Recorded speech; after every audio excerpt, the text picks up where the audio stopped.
Il a été élevé au rang d'ambassadeur en 2003, ambassadeur du Sénégal en France. Il fut nommé en 2012 ministre des Affaires étrangères avant qu'il ne soit remplacé en 2017 par Maître Sidiki Kaba. La diplomatie, Mankeur Ndiaye la connaît très bien, pour ne pas dire trop bien même. Son livre « Diplomatie, 20 ans à la place » retrace la longue carrière exceptionnelle de celui qui a été un excellent élève de l'ENAM, sorti major de sa promotion. Nous sommes en 1991. Bonsoir, Mankeur Ndiaye. Bonsoir.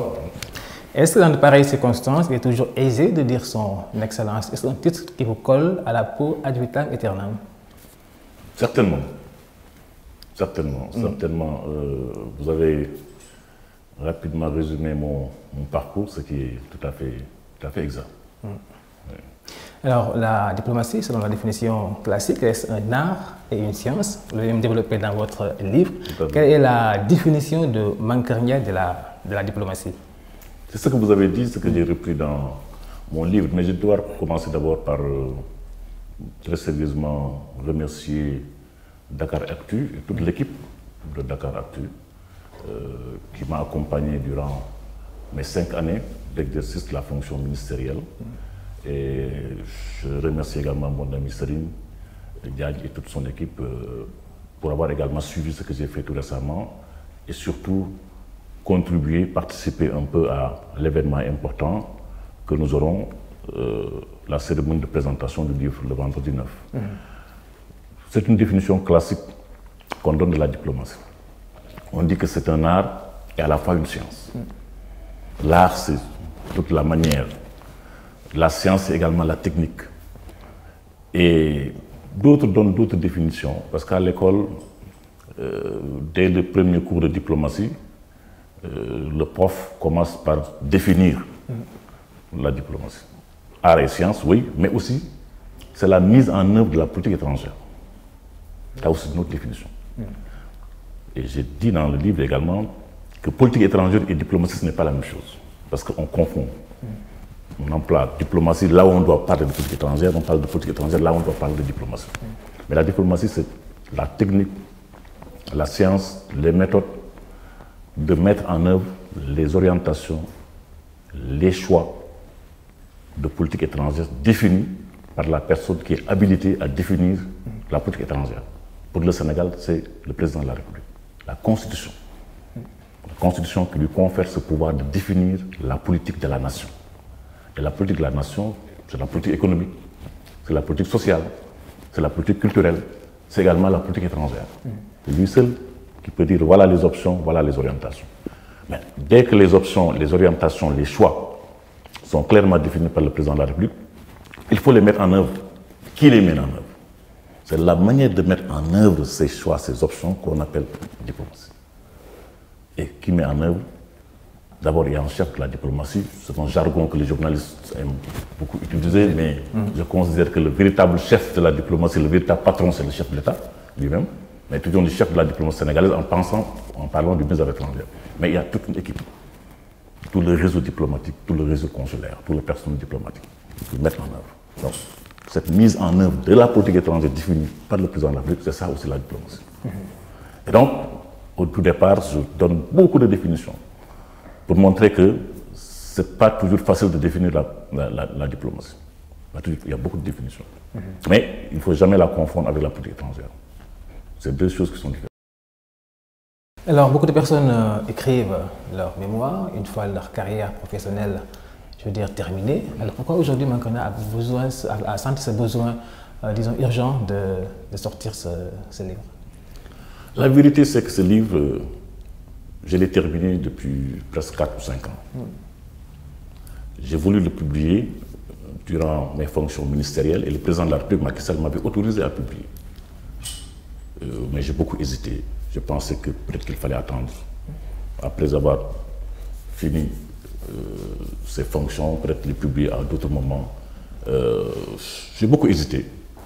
Mais je pensais que le moment était venu de le publier. Et en fait, c'est une sorte de biographie, mais qui me permet en même temps d'aborder des thématiques diplomatiques qui sont extrêmement fortes, qui sont très importantes, en retraçant mon parcours, surtout aux Nations Unies, à New York, où j'ai servi pendant 6 ans. Et quand j'ai quitté mes fonctions ministérielles au mois de septembre dernier, je pensais que le moment était venu de publier cela. De publier ce livre, parce que ce livre ne parle pas de mes 5 ans de mise à l'étranger, en réalité. Il s'arrête en 2012. Et donc, il y a naturellement une suite qui va venir, et j'ai entamé la rédaction de la suite, qui portera essentiellement sur mes 5 années, mon quinquennat diplomatique, c'est ça le titre, mes 5 années de ministre des Affaires étrangères. Qu'est-ce que j'ai fait durant ces 5 années? Qu'est-ce que j'ai fait du 29 octobre 2012, quand j'ai été nommé, jusqu'au 8 septembre 2017, quand j'ai quitté mes fonctions. D'accord. Alors vous avez contribué à la bonne marche de la diplomatie sénégalaise. Aujourd'hui, avez-vous le sentiment du devoir bien accompli? Oui, tout à fait. J'ai quitté mes fonctions avec les félicitations du président de la République. Je considère que j'ai fait un excellent travail, mais vous savez, quand on fait 5 ans dans ces fonctions, c'est le moment de changer, de faire autre chose. 5 ans comme ministre des Affaires étrangères, c'est prenant, c'est harassant. Et le président a eu raison de changer de ministre des Affaires étrangères pour donner un nouveau souffle et me permettre, moi, de me réaliser dans d'autres secteurs. Là où je suis aujourd'hui, comme président du comité national de l'initiative pour la transparence dans les industries extractives, qui est un secteur aussi intéressant. D'accord. Alors, l'autre question que j'avais envie de vous poser, d'aucuns parlent, je veux dire, votre successeur, M. Sidiki Kaba, parle de diplomatie de bon voisinage. Alors, quand vous entendez ce terme de bon voisinage, comment est-ce que vous l'analysez? Vous savez, il y a des constantes. Le président de la République, Macky Sall, avait défini ses choix, ses options, ses orientations de politique étrangère en 2011, quand il s'est porté candidat à l'élection présidentielle.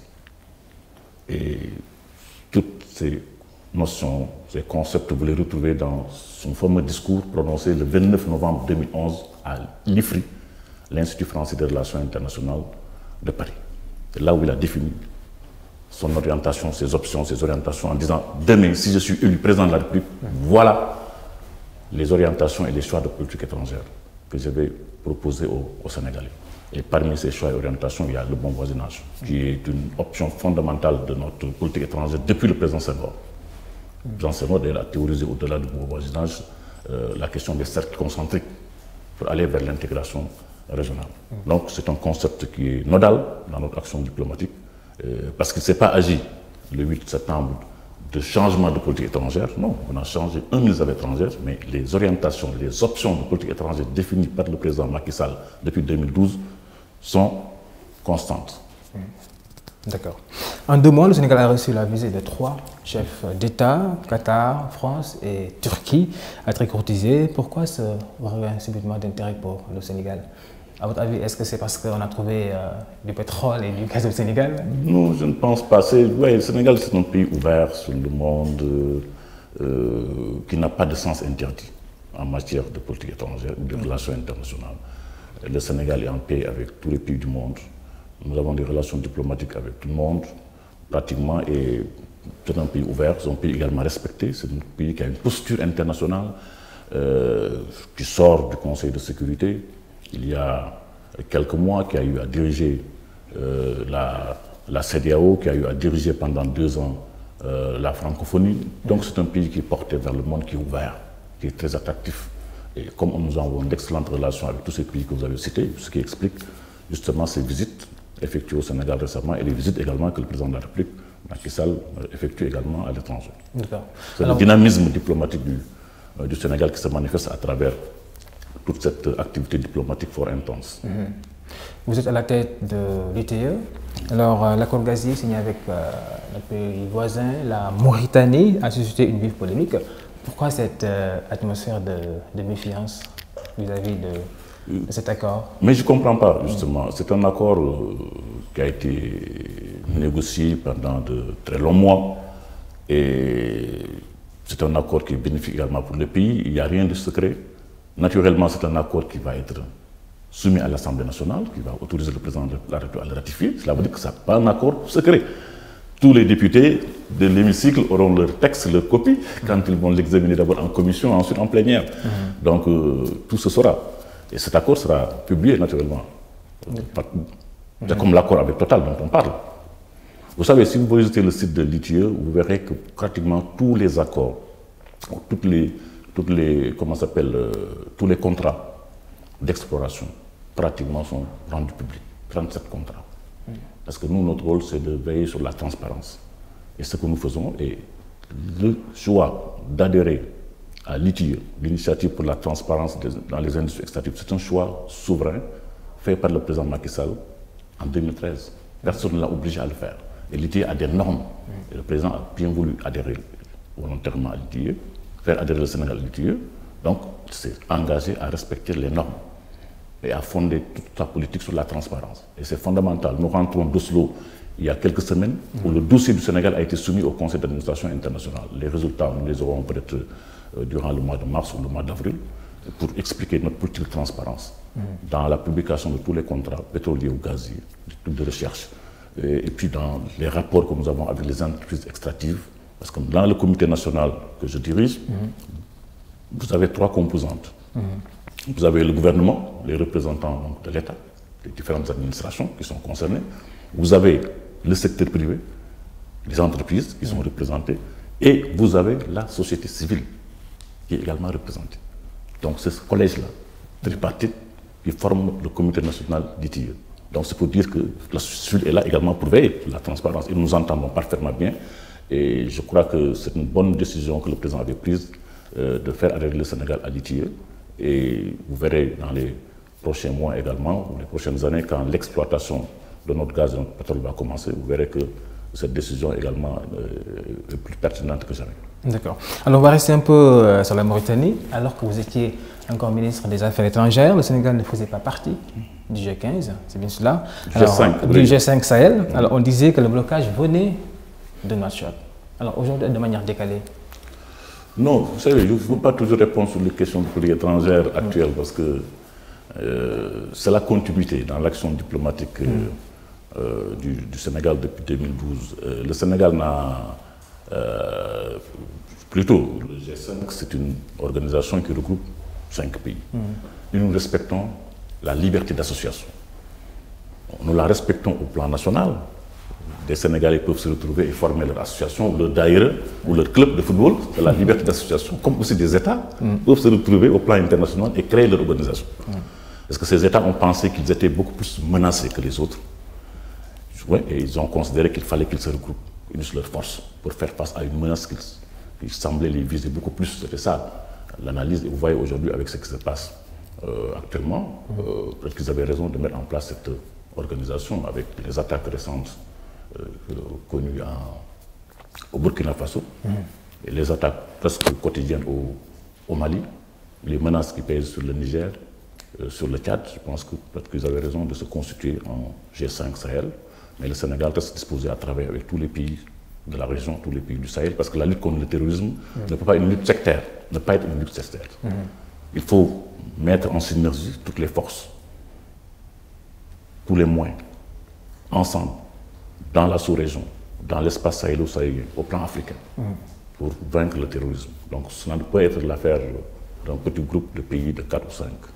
Il faut une approche beaucoup plus globale, beaucoup plus élargie, parce que c'est une lutte qui nous concerne tous. D'accord. Aujourd'hui, nous ne sommes pas sous la menace comme le Burkina, comme le Mali, mais c'est des choses qui peuvent arriver. Donc, le Sénégal se prépare à faire face. Il faut mettre l'accent sur tous les mécanismes de prévention et d'anticipation, et puis l'éducation également et l'information des populations. Je crois que nous sommes engagés dans cette voie.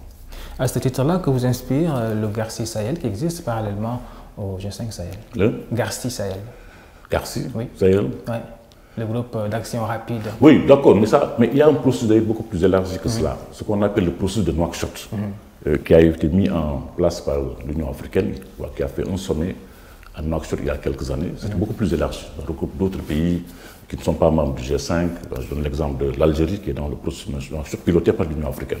Peut-être qu'il est nécessaire, dans ce contexte actuel, de pouvoir en tout cas faire revivre ce processus de Nouakchott. Tous les groupements sont importants, mais ce qu'il faut, de mon point de vue, c'est une synergie des actions. Vous savez, il y a beaucoup de stratégies Sahel. Il y a la stratégie Sahel du G5 Sahel, il y a la stratégie Sahel des Nations Unies, il y a la stratégie Sahel de la CEDEAO, il y a la stratégie Sahel de l'Union européenne. Ma conviction, c'est qu'il faut mettre en synergie ces stratégies, éviter qu'elles ne se neutralisent, qu'elles se chevauchent, et mettre en synergie tous les moyens et surtout le renseignement. Parce que lutter contre le terrorisme également, qui est une menace asymétrique, suppose d'avoir de bons services de renseignement et une coopération entre les services de renseignement des pays concernés. Voilà. Alors, toujours dans ce contexte de lutte contre le terrorisme, au moment de l'éclatement de la crise malienne, vous étiez ambassadeur du Sénégal à Bamako. Cette fine connaissance du terrain vous prédispose-t-elle, je veux dire, à croire que la situation s'est améliorée depuis? C'est difficile. C'est vrai, dans le livre, je n'en parle pas beaucoup, mais c'est une situation qui est très difficile. Vous savez que le Mali, c'est un pays très très vaste. 1 240 000 km². Difficile de contrôler tout l'espace, très vaste, désertique. Parfois, dans certaines zones, la densité kilomètre carré est extrêmement faible. C'est difficile. Mais le gouvernement malien, sous l'égide du président Ibrahim Boubacar Keïta, fait beaucoup d'efforts. Il y a l'accord de paix et de réconciliation, ce qu'on appelle l'accord d'Alger, qui a été signé. Mais il y a quelques difficultés dans sa mise en œuvre.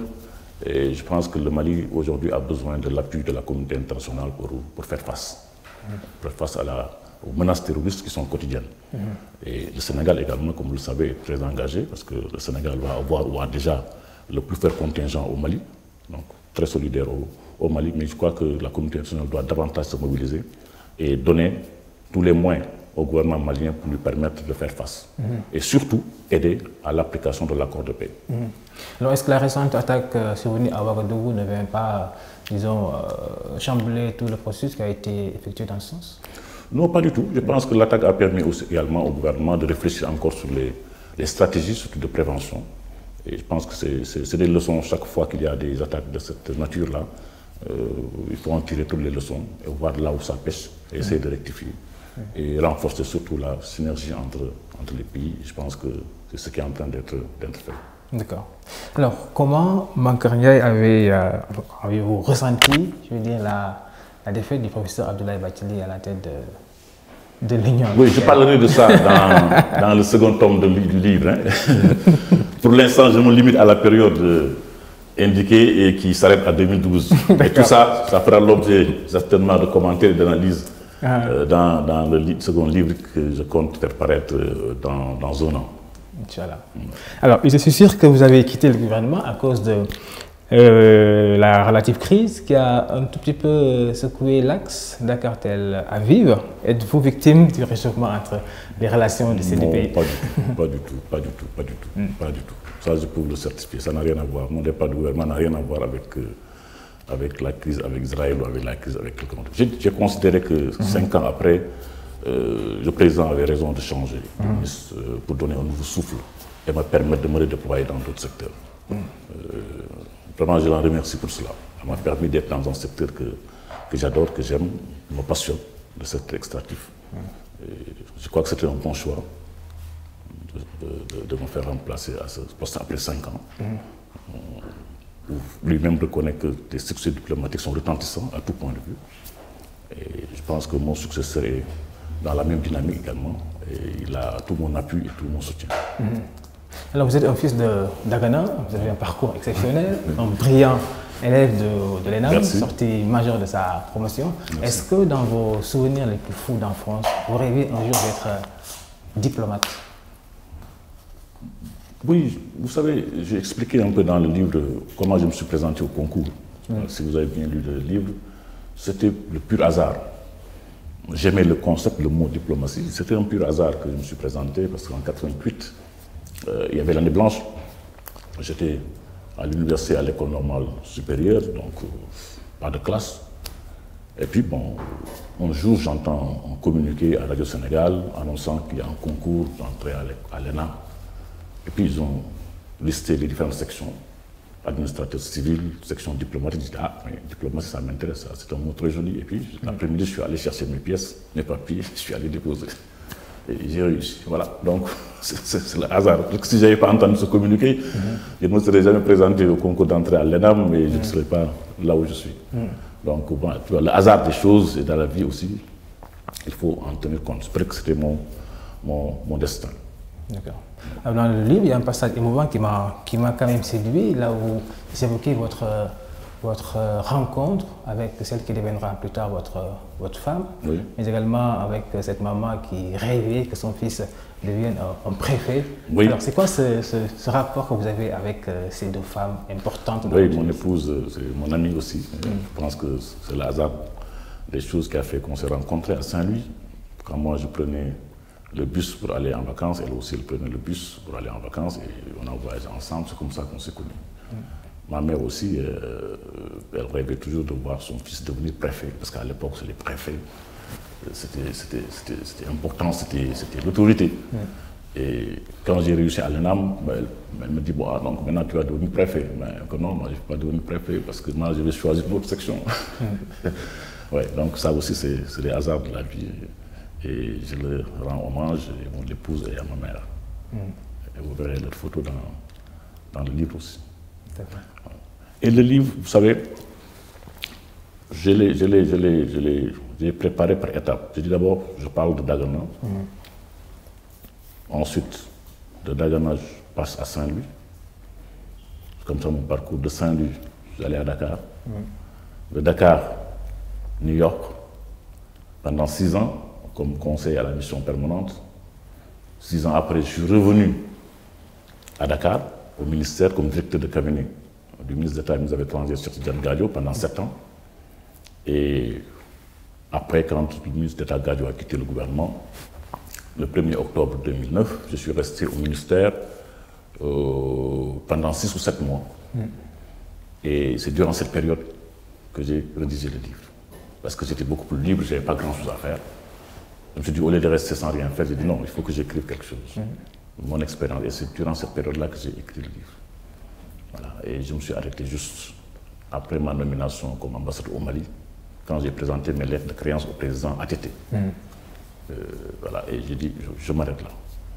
Ensuite, bon, je suis entré dans d'autres fonctions de Bamako. Comme vous le savez, le président Macky Sall m'a nommé ambassadeur à Paris. Donc, j'ai passé 6 mois avant de revenir à Dakar comme ministre des Affaires étrangères le 29 octobre 2012. Comme je l'ai dit, je ne parle pas de mes fonctions ministérielles, j'en parlerai dans la deuxième partie du livre qui paraîtra certainement dans 1 an. Et voilà un peu le parcours que j'ai voulu étapiser dans le livre. Et à chaque fois, et surtout pour les jeunes générations de diplomates, faire part de l'expérience qu'on a acquise durant ce parcours, parler un peu de la formation à l'ENA, quel était le contenu de la formation, montrer qu'il est important aujourd'hui de réviser peut-être le curricula à l'ENA, et de mettre l'accent également sur la formation continue, parce que parfois c'est ça qui manque aussi. On est formé à l'école, on sort, paf, on est au ministère des Affaires étrangères, mais il faut que la formation puisse également continuer, il faut se perfectionner et surtout se spécialiser. Et de là, je suis allé à New York, j'ai parlé de New York, les Nations Unies, comment ça fonctionne, quelles sont les commissions, comment fonctionne l'Assemblée générale, le Conseil de sécurité, comment on travaille aux Nations Unies. Parce que les Nations Unies, quand même, c'est la diplomatie multilatérale par essence. C'est important d'en parler pour les jeunes générations. Et ensuite, mes fonctions de directeur de cabinet, pendant 7 ans avec le ministre d'État Gadio, qu'est-ce que c'est que le cabinet, comment le cabinet fonctionne, quel est le rôle du directeur de cabinet, les relations entre le cabinet et le secrétaire général, comment ça marche. Et là, c'est tout un ensemble de relations humaines qui se tissent. Et j'ai voulu me rendre compte de ce qui peut être dit, parce qu'on ne peut pas tout dire. Qu'on soit diplomate en activité ou à la retraite, on ne peut pas tout dire. Il y a des choses qu'on ne peut pas dire. Donc il faut rester homme d'État, dire ce qui peut être dit, sans blesser personne, mais faire en sorte que la jeune génération puisse partager le peu d'expérience que j'ai acquise pendant ces 20 ans. Je me suis arrêté à 20 ans, parce que je fais quand même aujourd'hui 27 ans de carrière. Donc les 7 années-là fera l'objet du second livre. Voilà. Et c'est pour cela que vous expliquez dans le livre qu'il faut regarder les diplomates au-delà du paraître. C'est pas un métier de palefrenier et qu'il faut gérer des hommes et des femmes, mais également des cultures, et que la langue également est très très importante. C'est important, et ça qui était un peu le point faible dans la formation, parce que la formation aux langues. Je pense que c'est important qu'on institue cette formation de manière systématique. Pas seulement l'anglais. L'anglais, c'est une langue internationale. Un diplomate doit savoir parler anglais. C'est très important. Mais les autres langues aussi. L'arabe, c'est important aussi. Autant vous possédez beaucoup de langues, autant vous avez beaucoup de facilité de contact. Vous pouvez vous mouvoir dans beaucoup de milieux.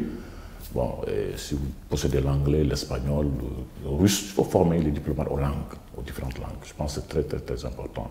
Et là aussi, c'est un point de faiblesse chez nous. Et récemment, le président de la République a décidé d'ouvrir la section arabe pour les arabisants, qu'on appelle les arabisants, qui sont maintenant à l'ENA, parce que c'est important d'avoir des gens qui parlent aussi la langue arabe pour pouvoir être déployés surtout dans les pays arabes.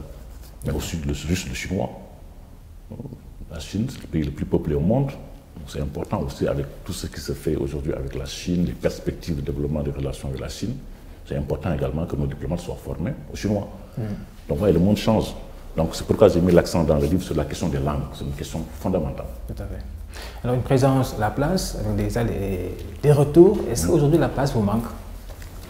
Non, la place, c'est ma deuxième maison. Quand je dis la place, tout le monde comprend que je parle de la place de l'indépendance. C'est le siège du ministère des Affaires étrangères. Oui, mais ouais, la diplomatie, c'est un métier qu'on ne quitte jamais. Qu'on ne quitte jamais. Je continue à être très lié à la place. J'ai passé quand même 27 ans de carrière, où j'ai occupé les fonctions parmi les plus importantes, de chef de division, de directeur adjoint, de membre du cabinet. Et là, je parle également du cabinet du président Moustapha Niasse. J'étais membre de son cabinet comme conseiller technique pendant 2 ans. C'est lui qui m'a affecté à New York en 1997. De membre du cabinet comme conseiller, de directeur de cabinet pendant 7 ans, et après de ministre des Affaires étrangères. Donc, la place, c'est vraiment ma deuxième maison, si elle n'est pas la première maison. D'accord. Alors, est-ce qu'aujourd'hui, vous êtes prêt à vous engager ouvertement sur le champ politique? Non, je suis déjà. Moi, je suis en soutien du président Macky Sall, tout le monde le sait. Je suis membre de son parti et mieux, membre du secrétariat exécutif national de l'APR. Le président m'a coopté. Donc, j'y suis, déjà. D'accord. Mais je ne suis pas, comme vous le pensez, un politicien qui est toujours sur les plateaux, Non, non, je fais de la politique autrement. Alors, on va terminer avec des propos de Rex Tillerson, secrétaire d'État américain, qui demande aux pays africains, disons, de se méfier des Chinois. Des Africains de se méfier des entreprises chinoises. Alors, est-ce que ce sont des propos quand même, est-ce qu'il a raison de s'inquiéter à propos de cela? Je ne l'ai pas suivi, mais je pense que l'Afrique a un partenariat stratégique avec la Chine, qu'il faut absolument, de mon point de vue, renforcer, consolider et élargir. Comme l'Afrique également a un partenariat stratégique avec les États-Unis. Vous vous rappelez le sommet Afrique-États-Unis que le président Obama avait convoqué il y a 3 ans, je pense. Mais également tous les 3 ans, un sommet Afrique-Chine. Et lors du dernier sommet, je crois que la Chine s'était engagée à octroyer plus de 60 milliards en termes de financement et de dons. Et donc on n'a pas à se méfier des Chinois. On a d'abord, en tant qu'Africains, à définir nos priorités, nos urgences. Nous sommes dans le cadre d'un partenariat. Je pense que l'Afrique est là pour tous les partenariats, qu'ils soient américains, chinois, japonais, turcs, français ou autres. Son Excellence, je vous remercie. Merci beaucoup. Merci beaucoup d'être passé. Merci. Voilà, c'est la fin de ce numéro d'entretien qui recevait Mankar Ndiaye pour parler un peu de son livre à paraître bientôt. Merci d'avoir suivi cette émission. Rendez-vous prochainement sur Dakaractu.